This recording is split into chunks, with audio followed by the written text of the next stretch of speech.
একই খাবার খেয়ে যখন আর ভালো লাগে না, তখন রান্নার একটু পরিবর্তন নিয়ে আসলে রুচিরও পরিবর্তন হয়। আসসালামু আলাইকুম এভরিওয়ান, আমি মারুফা সুমি। আমার পেজ মনিমার রান্নাঘর থেকে আপনাদেরকে জানাই প্রাণ ঢালা ভালোবাসা।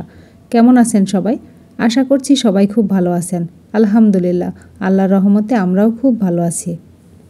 অনেকেই রান্না করেন, কিন্তু আমি কিভাবে রান্না করি সেটাই আপনাদের সাথে আজকে শেয়ার করছি।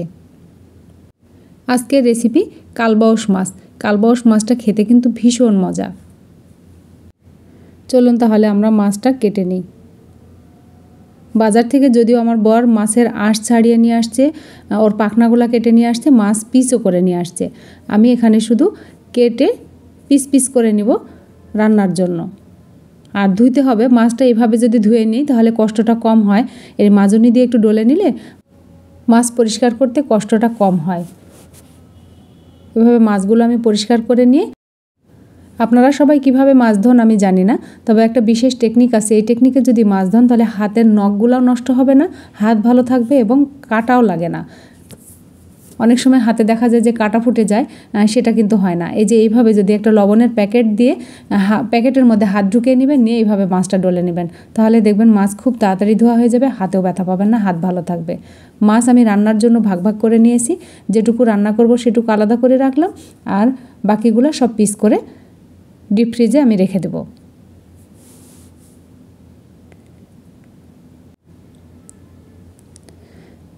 এরপর আমি আরেকটা মাছ কেটেছি, সেটার আমি নাড়িগুলা, দুইটা মাছেরই নাড়িতে প্রচুর তেল।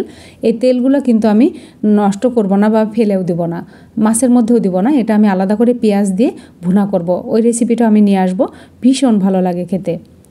এখানে আমি যতটুকু লাগবে আমার রান্নার জন্য সেটুকু নিয়েছি। কড়াইয়ে তেল দিলাম পরিমাণ মতো, কাঁচামরিচ দিয়ে দিলাম, পেঁয়াজ আদা রসুন বাটা দিয়ে দিব। অনেকেই অনেকভাবে রান্না করেন, কিন্তু আমি কিভাবে রান্না করি সেটাই আপনাদের সাথে শেয়ার করছি। এভাবে মাছ রান্না করলেও ভালো লাগে, ভীষণ ভালো লাগে।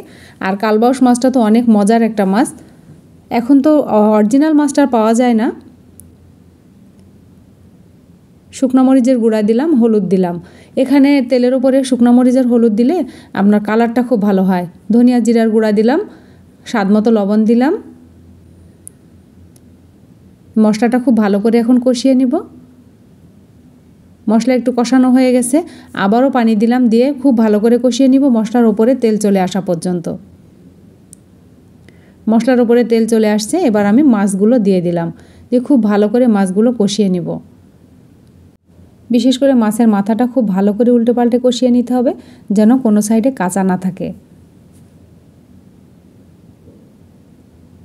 পানি শুকিয়ে গেছে, এবার সামান্য একটু পানি দিব, দিয়ে আবারও কষিয়ে নিব। পানিটা শুকিয়ে যাওয়া পর্যন্ত আমি অপেক্ষা করব।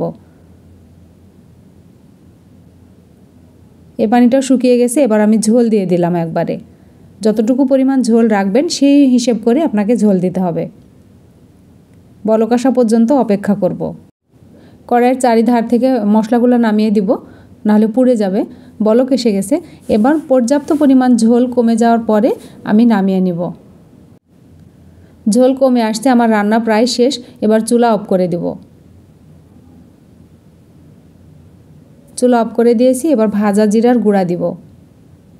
অনেকে মাছের ভুনা খান, কিন্তু ভুনাটা আসলে স্বাস্থ্যসম্মত না। রুচিসম্মত হয় কিন্তু স্বাস্থ্যসম্মত হয় না।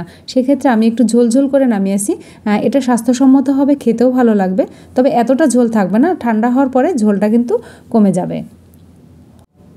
ভাজা জিরার গুঁড়াগুলা ভালো মতো মিশিয়ে দিব, দিয়ে ঢাকনা দিয়ে ঢেকে রাখবো ফ্লেভারটা ভালো থাকার জন্য। এরপরে পরিবেশনের জন্য নিয়ে আসবো। মাশাআল্লাহ, আমার কালবাউস মাছ রান্না কমপ্লিট।